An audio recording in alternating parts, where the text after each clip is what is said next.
I sit in my corner office on the 42nd floor overlooking downtown Chicago, worth $12 million at 32 years old. My secretary's voice crackles through the intercom. "Mr. Martinez, your parents and sister are downstairs. They don't have an appointment, but they're crying and begging to see you."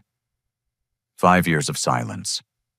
The family restaurant empire they built while excluding me is crashing. Jessica destroyed everything they sacrificed me for. Now they need the son they threw away. The memory hits me like a freight train as I stare at that intercom button.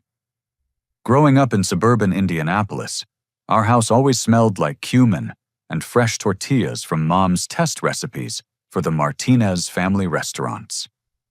Dad built his empire from a single food truck into 3 successful Mexican restaurants across the city.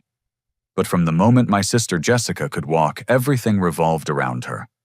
I was 8 when Dad first handed me an apron and put me to work prepping vegetables in the back kitchen of our flagship location.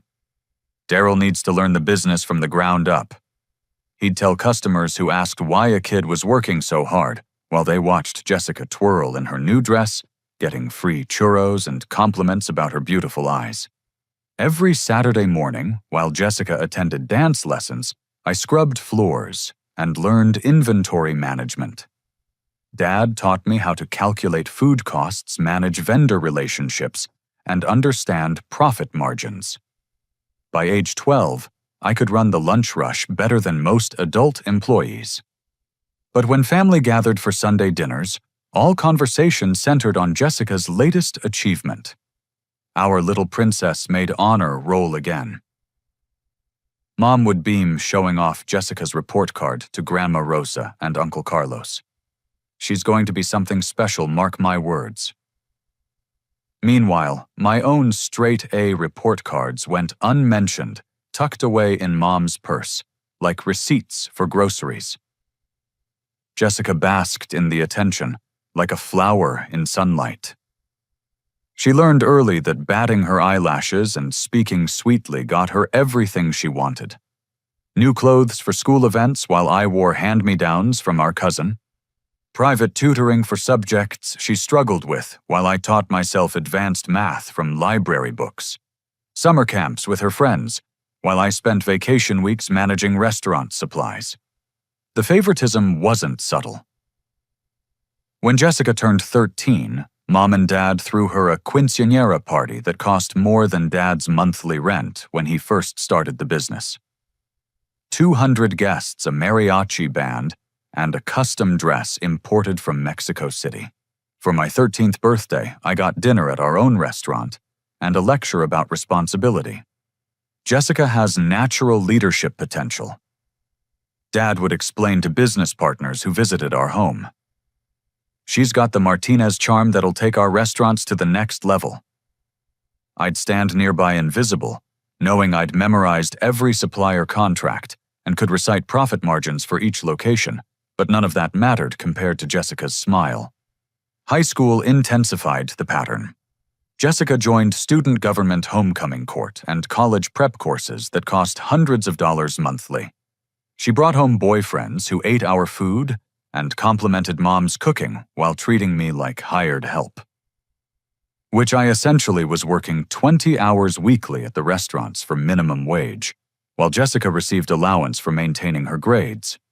Extended family gatherings became showcases for Jessica's accomplishments.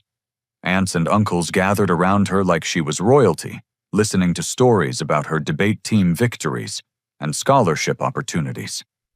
I served them plates of food I'd helped prepare, cleaning up their messes while they planned Jessica's bright future. "That girl's going to be the first Martinez to graduate from a university," Uncle Carlos would say proudly. "She's got brains and beauty just like her mother." The implication stung every time. I had earned higher grades in more challenging classes, but academic achievement only mattered when Jessica accomplished it. Mom enrolled Jessica in SAT prep courses, hired private college counselors, and scheduled campus visits to prestigious universities. Meanwhile, I taught myself business principles by studying Dad's financial records after closing time. I learned about profit and loss statements, cash flow management, and customer retention strategies that none of my business classes covered. The restaurant operations fascinated me in ways school never could. I understood how slight menu modifications could boost profit margins, how employee scheduling affected customer service quality, and how vendor negotiations determined monthly expenses. These insights came naturally, like I'd inherited Dad's entrepreneurial instincts, along with his work ethic. But natural talent meant nothing compared to Jessica's designated destiny. She was the golden child, the chosen one, who would elevate our family name beyond Dad's immigrant struggles. I was support staff, valuable for my labor, but invisible when recognition got distributed. By 16, I'd learned to swallow my disappointment and focus on contributing value wherever possible. I developed new prep procedures that reduced food waste by 15%. I created customer feedback systems that improved service quality scores. I trained new employees and solved operational problems that stumped experienced managers. None of these contributions earned acknowledgement during family celebrations, where Jessica's academic achievements dominated conversation. She was destined for greatness, while I was expected to be grateful for the opportunity to work harder than everyone else, for less appreciation than she received for basic teenage accomplishments. The restaurant business taught me everything about hard work, dedication, and practical intelligence. But watching Jessica receive credit and investment for potential, while my proven abilities went unrecognized, taught me something more valuable: that family love often has conditions, and some children are born to serve others' dreams rather than pursue their own. I had no idea how devastating that lesson would become when I discovered exactly how far my parents would go to fund Jessica's success at my expense. The truth about my college savings account would shatter whatever illusions I still held about being valued equally in our family. The discovery happened on a Thursday evening in March, 2 weeks before my 17th birthday. I'd been working double shifts to save money for college applications, proud of the growing balance in my education savings account. Dad had opened it when I was 10, promising that my restaurant earnings would fund my future.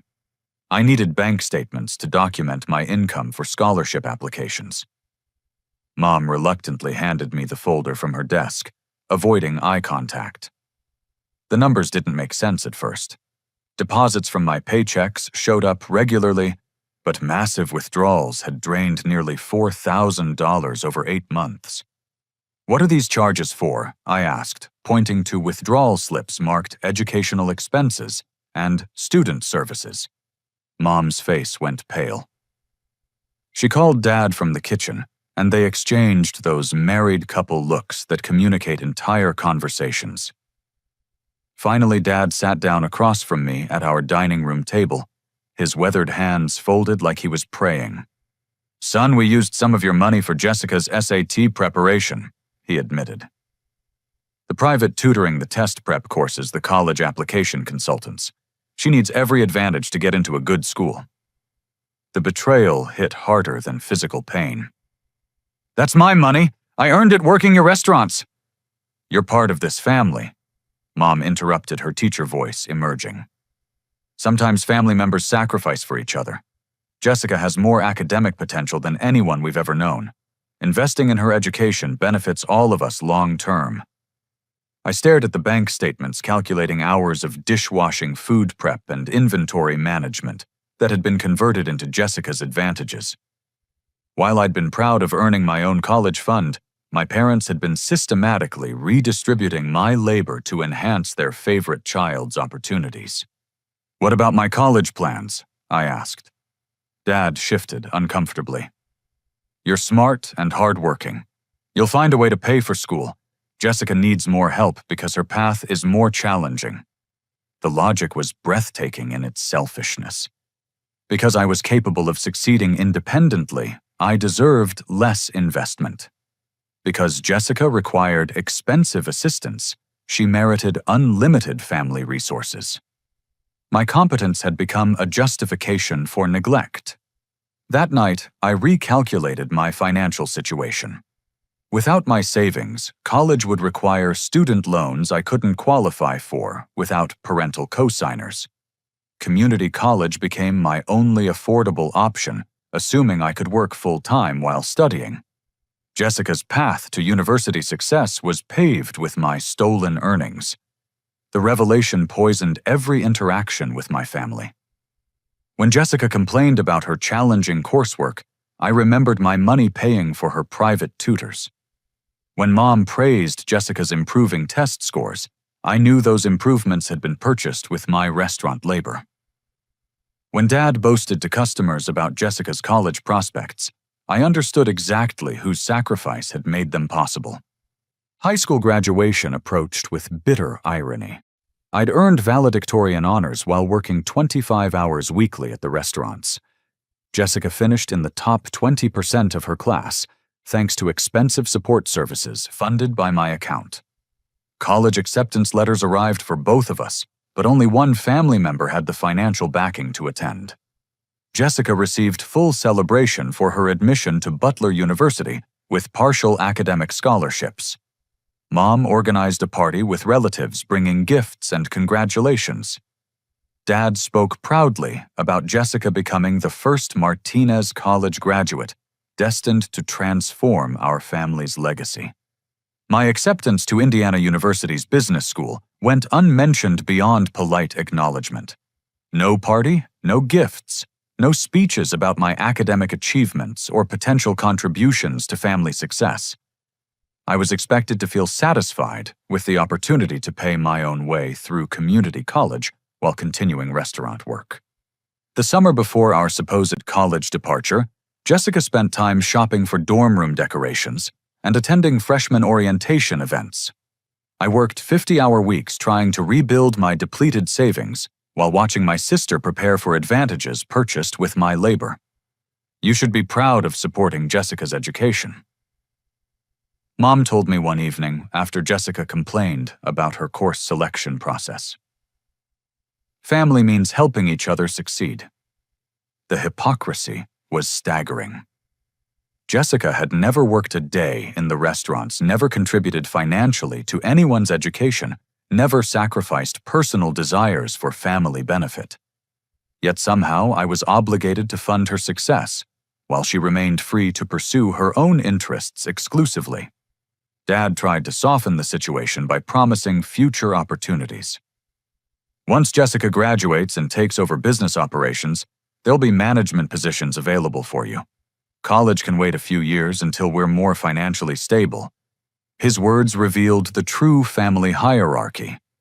Jessica would return from university to assume leadership roles, while I remained indefinitely in support positions. My competence qualified me to wait to sacrifice, to enable others' advancement. Her potential entitled her to immediate investment and eventual authority over the business I'd helped build. Community college enrollment felt like accepting defeat. Not because the education was inferior, but because it represented my family's assessment of my worth relative to Jessica's. Smart enough to succeed independently, therefore worthy of less assistance. Capable enough to contribute labor, therefore obligated to fund others' dreams.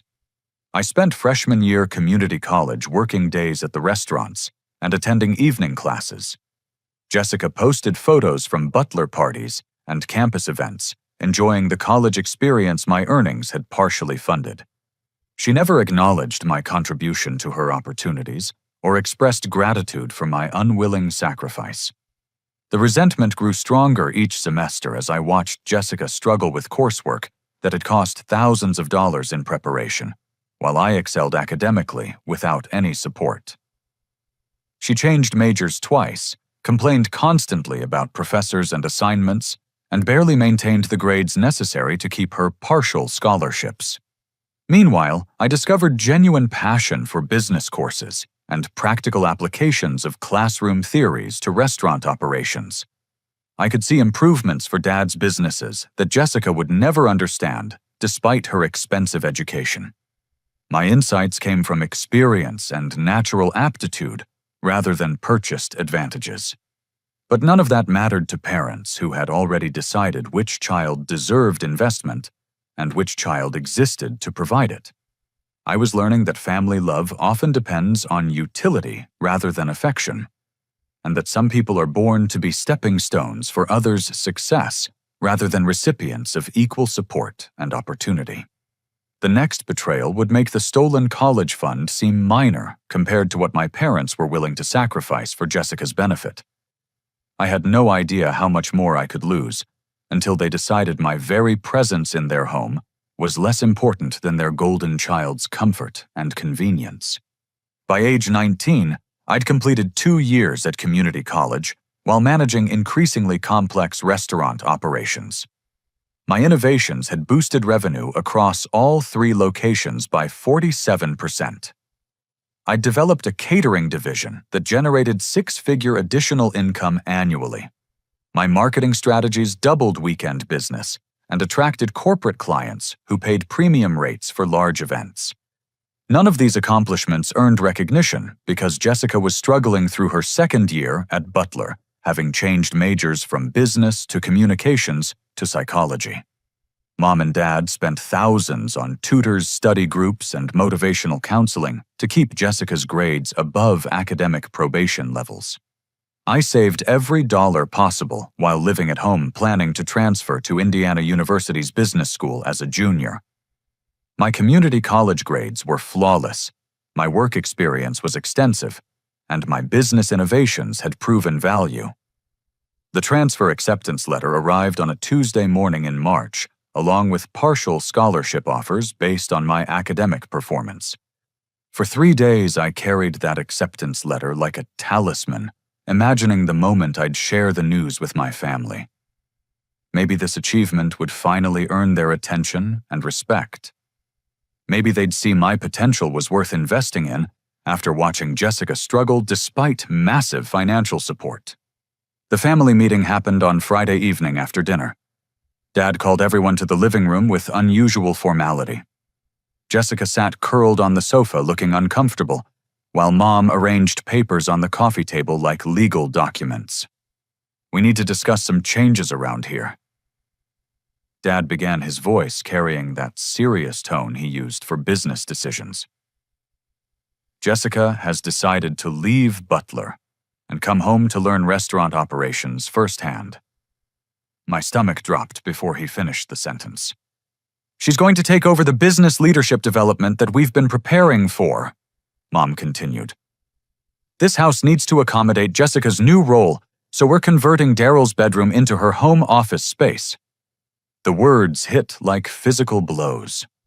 Jessica avoided eye contact, while Dad explained that I'd need to find my own apartment to develop independence and maturity.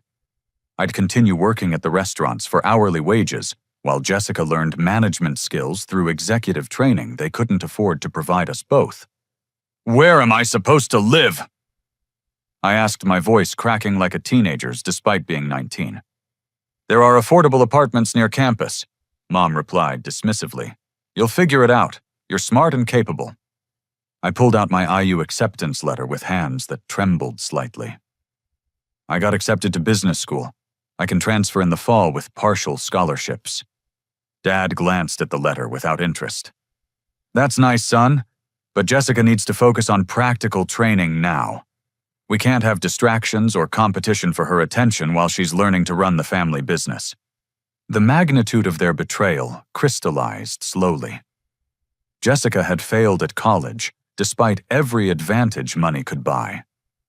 Rather than acknowledging her limitations, or my proven capabilities, they were rewarding her failure with leadership opportunities while punishing my success with homelessness. "I've been managing these restaurants better than anyone for 3 years." I said, my voice rising despite efforts to stay calm. "I created the catering program, developed the marketing strategies, trained half the current staff. I know more about these operations than Jessica ever will." Mom's face hardened with familiar disapproval. "That attitude is exactly why you need to live independently. You're jealous of Jessica's natural leadership abilities and unwilling to support her development." "What leadership abilities?" The words exploded before I could stop them. She failed at college because she can't handle basic responsibilities. She's never worked a single shift in these restaurants. She doesn't know the difference between profit margins and markup percentages. Dad stood up abruptly, his face darkening with anger I'd rarely seen directed at me. Jessica is family. You're supposed to support family, not compete with them. If you can't accept Jessica's role as future business owner, then maybe you need distance to adjust your perspective. The threat was unmistakable. Accept exile and minimum wage employment, while Jessica received leadership training for businesses I'd helped build or lose family connection entirely. They were using emotional blackmail to force my compliance with Jessica's unearned promotion. "She doesn't want to run restaurants," I said desperately. "She's never shown any interest in food service. She barely knows our menu items." "Jessica is willing to learn because she understands family loyalty," Mom replied coldly. "Something you apparently need to develop through independent living." Jessica finally spoke, her voice barely above a whisper. "I don't want to cause problems between Daryl and you guys." But she made no effort to refuse the promotion or suggest alternative arrangements. She'd learned to accept unearned benefits without question, while maintaining plausible innocence about their impact on others. Dad presented the new arrangement as final and non-negotiable. I had 2 weeks to find housing and adjust to my reduced status in the family hierarchy. Jessica would begin executive training, immediately learning business management without the burden of actual work experience that had shaped my understanding. I spent that night in my soon-to-be former bedroom calculating financial realities. Apartment deposits, monthly rent utilities, groceries, and transportation costs would consume most of my restaurant wages. University transfer became financially impossible. Without family support, they'd explicitly withdrawn.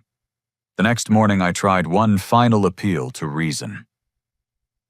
"Dad, I can teach Jessica everything she needs to know about restaurant operations. We could work together." He shook his head firmly. "Jessica needs to develop her own management style without interference from someone who might undermine her authority.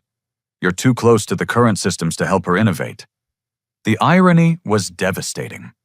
My intimacy with restaurant operations, gained through years of dedicated labor, disqualified me from participating in their future development. Jessica's complete ignorance positioned her as an ideal candidate for revolutionary leadership. Within 48 hours, they'd converted my bedroom into Jessica's office space, complete with new furniture, computer equipment, and business materials. My belongings were boxed and stored in the garage like inventory from a failed business venture. I found a studio apartment in a complex near campus using my savings for deposits and first month's rent. The space was smaller than my former bedroom, with thin walls that transmitted every conversation from neighboring units. But it was mine, purchased with money I'd earned rather than given as compensation for someone else's disappointment.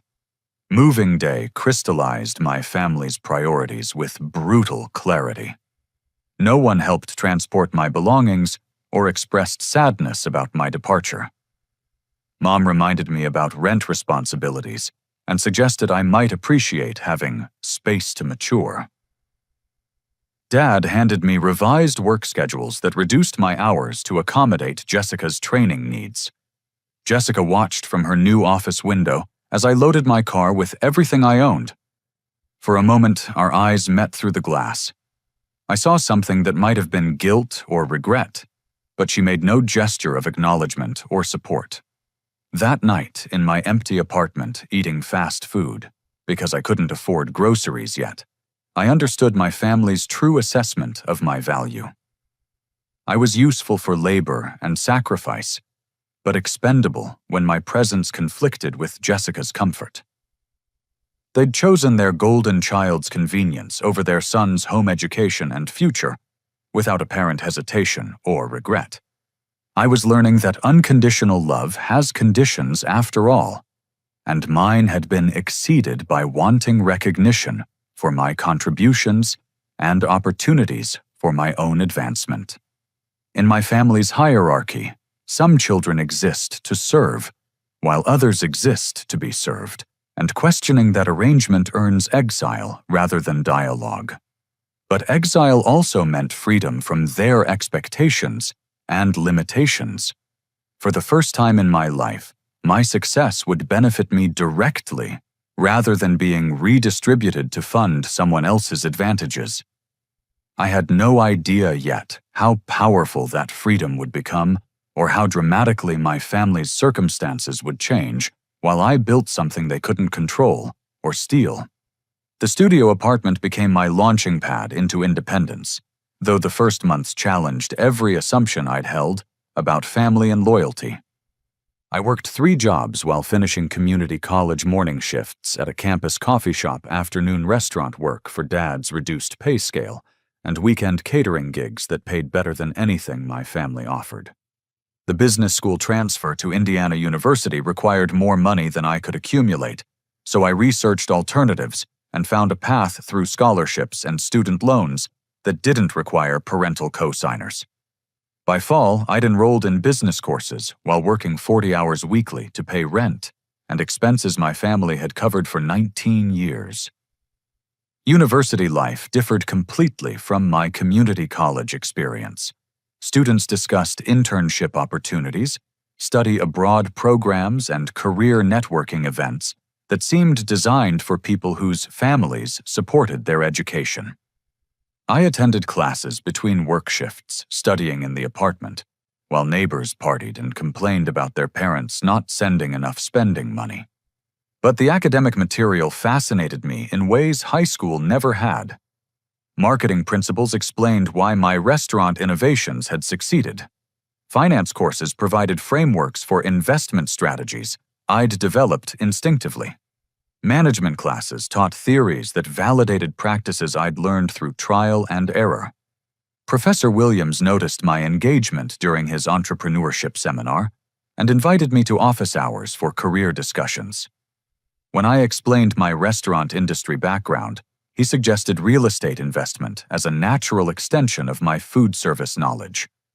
Location analysis for restaurants requires the same skills as property investment evaluation, he said. You understand foot traffic patterns, demographic targeting, and operational efficiency factors that most real estate investors learn expensively through mistakes. His suggestion sparked research into property investment fundamentals. I studied market analysis techniques, financing structures, and renovation cost calculations during evenings when exhaustion made textbook reading impossible. Real estate represented wealth building that couldn't be stolen or redistributed by people who claimed family authority over my earnings. My first investment opportunity came through the coffee shop job. The owner mentioned selling a duplex near campus because maintenance demands exceeded his time availability. The property needed cosmetic improvements, but had strong rental potential due to its proximity to university housing. I calculated renovation costs, researched comparable rental rates, and projected cash flow scenarios using spreadsheet software I'd learned for restaurant inventory management. The numbers supported purchasing the duplex with minimal down payment and using rental income to cover mortgage payments plus improvements. Securing financing required creativity since traditional lenders demanded employment history and income verification I couldn't provide. I found a private lender who specialized in investment properties for young entrepreneurs, charging higher interest rates but accepting smaller down payments. The duplex purchase process taught me more about business than any university course. Contract negotiations, property inspections, and renovation project management required skills I'd developed through restaurant operations, but applied in completely different contexts. Every decision directly affected my financial outcome, rather than generating profits for others. Within 18 months, rental income exceeded mortgage and maintenance costs, while property appreciation increased my net worth by $12,000. The success validated Professor Williams' advice and encouraged additional property research. I graduated from IU with highest honors and immediately began full-time consulting work for struggling restaurants. My combination of operational experience and academic training proved valuable to owners facing profitability challenges. I could analyze their systems, identify inefficiencies, and implement improvements based on proven strategies rather than theoretical knowledge. Consulting fees funded a second property purchase, then a third. Each investment expanded my understanding of market dynamics while building wealth that belonged entirely to me. By age 25, my property portfolio was worth over $800,000. During this period, I maintained minimal contact with my family. Occasional phone calls revealed Jessica was struggling with restaurant management despite 2 years of executive training. Revenue was declining, employee turnover was increasing, and customer complaints were becoming frequent. Mom and Dad made excuses about Jessica's learning curve and market challenges beyond anyone's control. I offered consultation services at family discount rates, suggesting strategies that had proven successful with other restaurant clients. Dad politely declined, explaining that Jessica needed to develop her own solutions without interference from competing perspectives. The rejection stung, despite my growing independence from their approval. I'd built expertise that could save their businesses while they preferred failure under Jessica's leadership to success with my involvement. Their pride in their golden child mattered more than practical solutions to mounting problems. My consulting business expanded to include property development advice for restaurant clients seeking new locations. I understood both sides of commercial real estate transactions and could negotiate terms that benefited my clients while identifying investment opportunities for my own portfolio. By 26, I'd opened Martinez Property Consulting with 6 employees and management contracts for 43 restaurant-related properties across the Midwest. My annual income exceeded anything Dad had earned during his best years, and my investment portfolio was approaching $2 million in value. The success felt hollow initially, because I'd imagined sharing achievements with family who would celebrate my accomplishments. Instead, I'd built wealth while isolated from people I'd loved despite their treatment of me. Independence had provided opportunities, but not the approval I'd sought my entire childhood. Therapy helped me understand that seeking validation from people who had systematically devalued my contributions was self-destructive behavior that limited my potential. My parents had chosen Jessica's comfort over my development so consistently that expecting different treatment was unrealistic and painful. The breakthrough came when I established the Martinez Educational Foundation, providing business scholarships for students from working-class families who demonstrated entrepreneurial potential despite limited family support. Helping young people pursue education without sacrificing their earnings to fund siblings' advantages felt like healing childhood wounds through service. Then industry connections revealed disturbing information about Jessica's impact on the family restaurants that challenged my assumptions about their situation and my responsibility for their welfare. The truth about my sister's management would force decisions I wasn't prepared to make about forgiveness, justice, and family obligations. I was about to learn that Jessica's failures went far beyond incompetence, and that my family's pride in their golden child had blinded them to betrayals that threatened everything Dad had built through decades of immigrant sacrifice and determination. By 28, my portfolio had reached $8 million, while my consulting firm employed 15 specialists across 3 states. I'd developed expertise in restaurant turnarounds that attracted clients facing bankruptcy, and my success rate approached 90% for businesses willing to implement recommended changes. The Chicago office occupied 2 floors of a downtown building I'd purchased as an investment property. My personal office overlooked Grant Park, with floor-to-ceiling windows that reminded me daily how far I'd traveled from that converted bedroom in Indianapolis, where Jessica had established her executive headquarters. Success brought invitations to industry conferences and networking events, where I'd built relationships with restaurant owners, real estate developers, and investment bankers throughout the Midwest. These connections provided insights into market trends while revealing troubling information about my family's businesses. Carl Henderson, who owned 5 Italian restaurants in Indianapolis, mentioned meeting Jessica at a trade association gathering where she'd made concerning statements about family business strategies. According to Carl, Jessica had described plans to modernize their restaurants through expensive renovations and menu changes that would eliminate traditional items customers expected. "Your sister seems ambitious," Carl said diplomatically, "but some of her ideas sound risky for established businesses with loyal customer bases." I thanked Carl for the information, while privately wondering how Jessica had convinced our parents to pursue strategies that contradicted everything Dad had learned about customer retention and operational efficiency during 20 years of successful business development. More troubling reports reached me through property management contacts who serviced commercial real estate in Indianapolis restaurant districts. Jessica had terminated lease agreements for 2 restaurant locations, claiming better opportunities existed elsewhere, then signed more expensive contracts for properties with inferior foot traffic patterns and higher operational costs.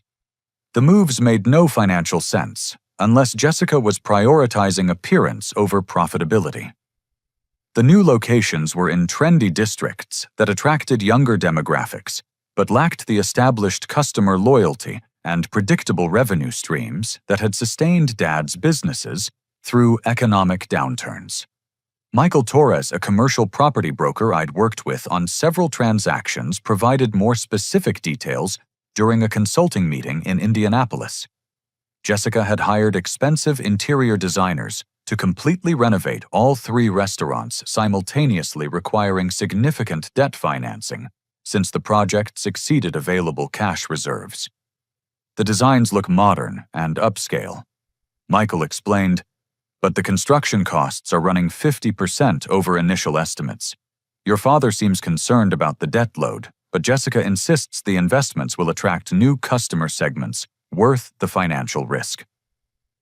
I could imagine Dad's discomfort with borrowing against properties he'd purchased outright through careful planning and conservative spending. Jessica was leveraging the family's financial security to fund aesthetic improvements that might not generate sufficient returns to justify their costs. Restaurant industry publications included articles about changing consumer preferences that Jessica had apparently interpreted as mandates for complete operational overhauls rather than strategic modifications. She'd replaced experienced managers with younger candidates who lacked institutional knowledge about customer preferences and operational procedures that had evolved through years of practical experience. Tony Rodriguez, who supplied produce to several Indianapolis restaurants, including Dad's locations, called me directly with concerns about recent changes in ordering patterns and payment schedules. Jessica had altered vendor relationships that Dad had cultivated for over a decade, seeking lower prices from unfamiliar suppliers whose quality standards were questionable. "Your family restaurants used to be our most reliable customers," Tony explained. "Now they're constantly changing orders, questioning invoices, and requesting payment extensions. The new management style is creating problems for everyone involved." Jessica's attempts at modernization were disrupting systems that had functioned efficiently for years, while creating financial pressures that threatened the restaurant's long-term viability. Her inexperience was leading to expensive mistakes that my parents apparently couldn't recognize or weren't willing to acknowledge. The situation crystallized when David Kim, a former employee of one of Dad's restaurants, contacted me through LinkedIn, seeking employment references. David had worked there for 8 years before Jessica terminated him during her management restructuring, allegedly for resistance to necessary changes. "She got rid of anyone who questioned her new policies," David explained during our phone conversation. "The kitchen staff, the servers who knew regular customers personally, the assistant managers who understood seasonal business patterns. She wanted people who would follow orders without discussing alternatives."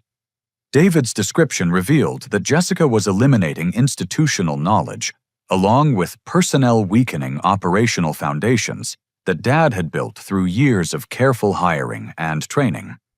She was treating experienced employees as obstacles to innovation rather than valuable resources for sustainable improvement.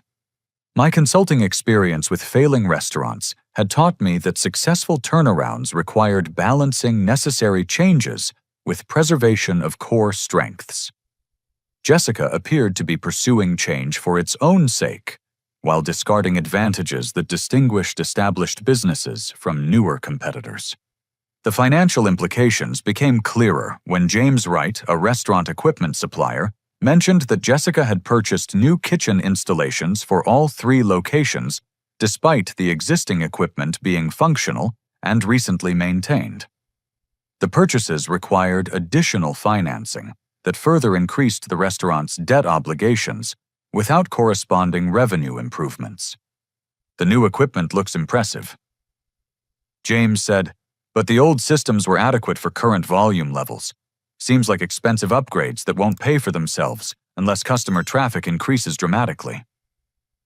Jessica was betting the family's financial future on her ability to attract new customers through aesthetic improvements and modern equipment, while alienating existing customers through menu changes and service disruptions caused by inexperienced staff. The strategy reflected dangerous overconfidence in her ability to transform businesses she didn't fully understand. Industry contacts who had watched my family's restaurants for years expressed private concerns about their direction under Jessica's leadership. They recognized that Dad had built sustainable businesses through conservative management and customer focus, but Jessica's approach prioritized appearance and ambition over operational fundamentals that determined long-term success. My wealth continued growing through property investments and consulting fees, while my family's restaurants faced mounting challenges that Jessica's management was creating rather than solving. I felt conflicted about their situation because offering assistance would mean validating the leadership role they'd denied me, while potentially enabling Jessica's destructive decision-making through financial rescue. The conflict deepened when I learned that Jessica had been actively undermining my professional reputation while pursuing strategies that threatened everything our father had built through immigrant determination and business wisdom. Her destructive patterns extended beyond family restaurants to direct attacks on my consulting business that revealed her true character and intentions. The truth about Jessica's sabotage emerged during a consulting contract negotiation with Peterson Restaurant Group, a chain expanding throughout Illinois. I'd submitted proposals for location analysis and operational design that should have been routine approvals based on my track record with similar projects. Instead, Robert Peterson invited me to lunch with unusual formality and explained that concerns about my reliability had surfaced through industry connections. Someone claiming family knowledge had suggested I was unstable, ethically questionable, and prone to abandoning clients during crisis situations. These allegations don't match your professional reputation, Peterson said carefully, but the source claimed intimate knowledge of your character through personal relationship. We need clarification before proceeding with contracts worth several $100,000. I asked Peterson to identify his source, though I already suspected the answer. Jessica had contacted potential clients, introduced herself as my sister, and shared fabricated stories about my abandoning family obligations during financial difficulties. She'd positioned herself as a concerned relative warning business partners about my unreliability and lack of loyalty. The accusations were particularly damaging because they exploited my family situation while inverting the truth about who had abandoned whom. Jessica had benefited from my exile, while using that exile as evidence of character defects that should concern potential clients about my business relationships. Peterson agreed to proceed with our contracts after I provided references from previous clients who contradicted Jessica's allegations. But the damage extended beyond one negotiation, because Jessica had contacted multiple industry professionals with similar warnings about my trustworthiness and ethical standards. Sarah Mitchell, who managed commercial real estate for restaurant clients throughout Indiana, called me after receiving Jessica's warnings about my business practices. According to Sarah, Jessica had claimed I'd stolen family trade secrets to build competing business ventures while refusing to help relatives facing financial crisis. She seemed genuinely concerned about your reputation in the industry, Sarah explained. But her story didn't match what I knew about your professional conduct, so I thought you should be aware of the conversation. Jessica was systematically trying to destroy my consulting business while claiming moral authority based on family loyalty she'd never demonstrated.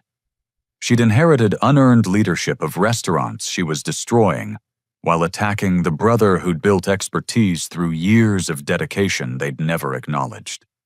The hypocrisy was staggering. Jessica had accepted promotion over me despite lacking qualifications, used my bedroom for her office space, and eliminated my role in businesses I'd helped develop. Now she was claiming I'd abandoned family obligations, while she pursued strategies that threatened Dad's life work. More disturbing revelations came from Marcus Chen, an accountant who provided services to several Indianapolis restaurants, including Dad's locations. Marcus contacted me discreetly through professional connections, expressing concerns about financial irregularities he'd discovered during routine auditing procedures. There have been significant discrepancies in expense reporting and cash management, Marcus explained during a confidential meeting. Vendor payments that don't match delivery records, consultant fees for services that weren't provided, and petty cash withdrawals that exceed normal operational needs. He couldn't provide specific details due to client confidentiality requirements, but the implications were clear. Jessica was either incompetent at financial management or deliberately misappropriating business funds for personal expenses. Either possibility threatened the restaurant's survival while explaining their mounting debt problems. Marcus suggested I might want to monitor public records for my family's businesses because financial difficulties could become legal matters requiring professional intervention. His warning indicated that Jessica's management had created problems beyond poor decision-making and into potential fraud territory. I researched Indianapolis business filings and discovered that all 3 restaurant locations had been mortgaged against their previous debt-free status to fund Jessica's renovations and operational changes. Dad had sacrificed financial security he'd spent 20 years building to enable Jessica's unproven strategies for business improvement. Property records revealed tax liens and vendor judgments against the restaurants that indicated cash flow problems and unpaid obligations. Jessica's modernization efforts had consumed available resources while creating additional expenses that current revenue couldn't support. The financial deterioration accelerated when longtime customers began expressing dissatisfaction with menu changes, service quality, and atmosphere modifications that had altered the restaurant's character. Online reviews reflected disappointment with expensive prices for smaller portions, inexperienced staff who couldn't answer questions about ingredients or preparation methods, and dining environments that felt impersonal compared to previous experiences. Regular customers who had supported Dad's restaurants for years were seeking alternatives that provided better value and more familiar service. Jessica's pursuit of new demographics was driving away established clientele without successfully attracting sufficient replacement customers to maintain revenue levels. Francisco Mendez, who had worked as head chef at the flagship location for 12 years before Jessica's restructuring, contacted me seeking employment assistance.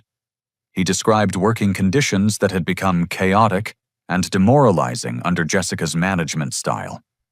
She changed recipes that customers loved, fired servers they requested by name, and installed new systems that complicated simple procedures. Francisco explained, "The kitchen staff couldn't maintain quality standards while adapting to constant changes that made no operational sense." Francisco's account revealed that Jessica was destroying institutional knowledge and customer relationships through changes that prioritized her vision over practical considerations that determined restaurant success. She was treating established businesses as blank slates for her creativity, rather than valuable assets requiring careful stewardship. The cascade of poor decisions had created a crisis that threatened not only the restaurants, but also my parents' retirement security and personal assets they'd pledged as collateral for Jessica's borrowing. Dad's immigrant success story was becoming a cautionary tale about trusting family loyalty over business competence. I felt torn between satisfaction that Jessica's incompetence was being exposed and concern for my parents who were facing financial ruin because they'd believed their golden child could succeed through determination despite lacking necessary skills and experience. The situation reached critical mass when private investigators hired by the restaurant's creditors discovered evidence of systematic fraud that would force my family to confront truths they'd avoided acknowledging about Jessica's character and the consequences of their favoritism.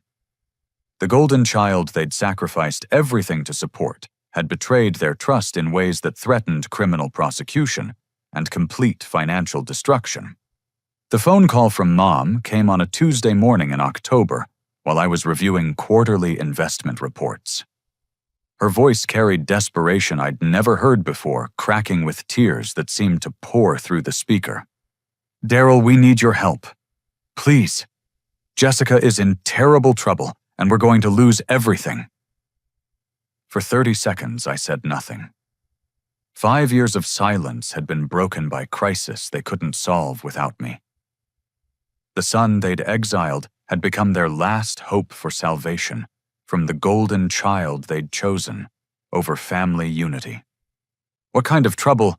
I asked, though financial reports I'd been monitoring suggested answers I wasn't sure I wanted confirmed. Mom struggled through an explanation that revealed systematic embezzlement, forged vendor contracts, and inflated expense reports totaling over $200,000. Private investigators hired by creditors had discovered Jessica's fraud while auditing the restaurant's financial records as part of foreclosure proceedings. "She says she never meant to steal," Mom sobbed. "She was trying to keep the businesses running while learning management skills. But now there's talk about criminal charges, and the lawyers say we could lose our house along with the restaurants." The irony was devastating. Jessica had destroyed everything our parents had sacrificed to give her while committing crimes that could result in prison sentences.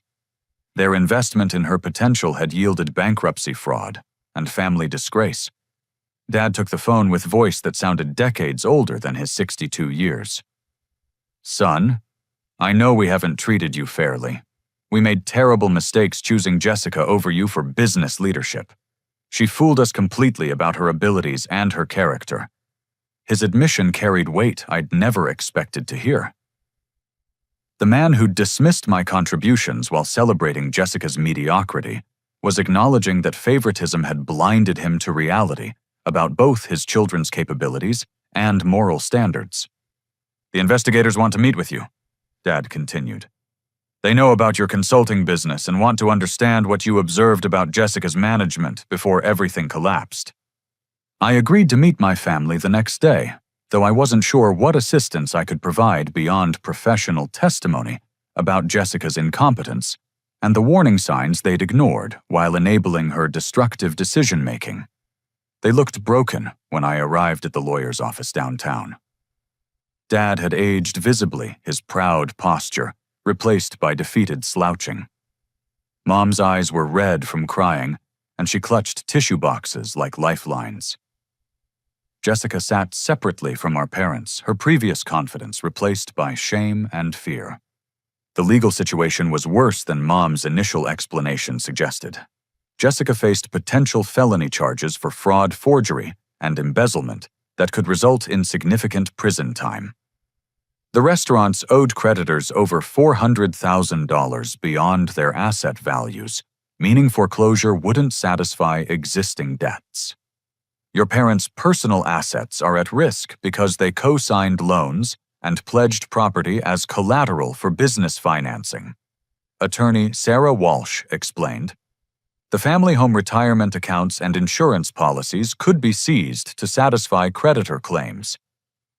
Jessica looked directly at me for the first time since I'd entered the room. Her voice was barely audible when she spoke. "Daryl, I know I don't deserve your help after everything that's happened, but I need you to know I never intended for things to go this far."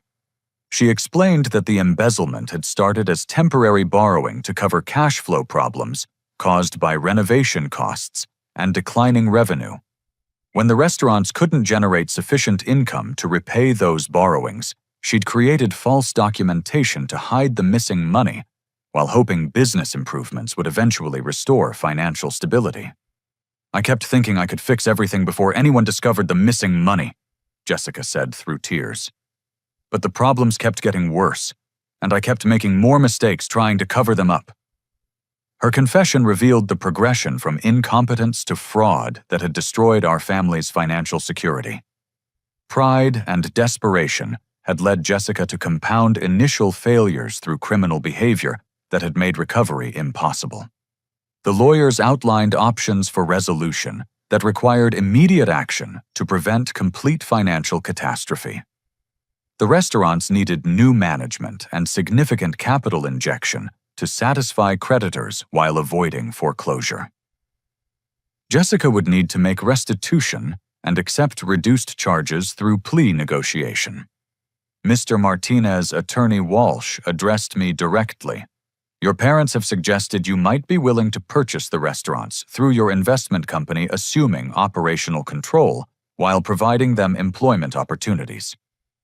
The request was breathtaking in its assumption that I'd rescue people who'd systematically excluded me from family consideration until they faced consequences for preferring Jessica's charm over my competence. They wanted me to save them using wealth I'd built independently, while they'd pursued failure under their golden child's leadership. But looking at my parents' devastated faces, I understood they'd learned painful lessons about favoritism and its consequences.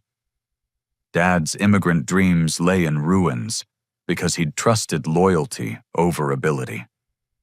Mom's belief in Jessica's potential had cost them everything they'd worked decades to achieve. I proposed conditions for my assistance that would prevent future disasters while providing my family opportunities for redemption. I'd purchase the restaurants through my investment fund, but operational control would remain with me permanently. Jessica would enter rehabilitation programs and work entry-level positions to learn business fundamentals she'd never mastered. My parents would become salaried employees with retirement benefits, but no management authority. "I'll save the businesses." I told them, but only if everyone accepts that business decisions require competence, not family politics. Jessica will earn any future responsibilities through demonstrated ability, not inherited privilege. Dad agreed immediately, his relief visible despite the humbling nature of my terms. Mom nodded through continuing tears, acknowledging that their favoritism had created the crisis I was offering to resolve. Jessica accepted reduced criminal charges and mandatory counseling in exchange for my financial intervention. The acquisition process required 6 weeks of intensive negotiation with creditors, but my investment company's resources and my industry reputation convinced lenders to accept restructured payments rather than pursuing foreclosure. I rehired experienced employees. Jessica had restored popular menu items she'd eliminated, and implemented operational systems that rebuilt customer confidence. Within 8 months, the restaurants had returned to profitability while providing my parents comfortable employment during their remaining working years. Jessica completed rehabilitation programs and began learning basic business principles through entry-level responsibilities that taught her respect for operational details she'd previously ignored. Our family relationships slowly healed through honest communication about past mistakes and future expectations. Dad acknowledged that his favoritism had been unfair and destructive. Mom admitted that believing in potential without requiring demonstrated competence had enabled Jessica's failures. Jessica accepted responsibility for her crimes while working to earn forgiveness through changed behavior. The experience taught me that true family love requires accountability rather than blind loyalty. Success comes from character and competence, not from privilege or appearance. Forgiveness doesn't mean forgetting past damage, but healing becomes possible when people genuinely change their behavior rather than just apologizing for its consequences.